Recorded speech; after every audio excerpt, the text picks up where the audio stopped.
Hi hello friends, കറുത്തമുത്തിൻ്റെ ഇന്നത്തെ പുതിയ വീഡിയോയിലേക്ക് എല്ലാവർക്കും സ്വാഗതം. എല്ലാവർക്കും നല്ലൊരു ദിവസം ആശംസിക്കുന്നു. എല്ലാവരും സന്തോഷമായി സമാധാനമായിരിക്കുന്നു എന്ന് വിശ്വസിക്കുന്നു. ഇന്നൊരു അടിപൊളി വീഡിയോയുമായിട്ടാണ് ഞാൻ വന്നിട്ടുള്ളത്. വീഡിയോ മുഴുവനായിട്ട് കാണാൻ ശ്രമിക്കുക. വളരെ ഉപകാരപ്രദമായിട്ടുള്ളൊരു വീഡിയോ ആണ് ഇന്ന് നമ്മൾ പരിചയപ്പെടുത്തുന്നത്. ഈ സ്ഥലമുള്ളത് പാലക്കാട് ജില്ലയിലാണ്.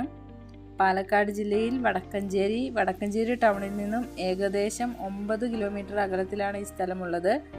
കിഴക്കഞ്ചേരി പഞ്ചായത്താണ്. എല്ലാവിധ ആദായത്തോടു കൂടിയതും അതുപോലെ തന്നെ വളരെ മനോഹരവും കണ്ണിനും മനസ്സിനും കുളിർമ നൽകുന്ന കാഴ്ചകളുമുള്ള വളരെ നല്ലൊരു സ്ഥലമാണ് ഇന്ന് നമ്മൾ കണ്ടുകൊണ്ടിരിക്കുന്നത്. ബസ് റൂട്ടിൽ നിന്നും ഏകദേശം 300 മീറ്റർ അകലത്തിൽ പഞ്ചായത്ത് ടാറിംഗ് റോഡിനോട് ചേർന്ന് കിടക്കുന്ന ഒരു സ്ഥലമാണ്.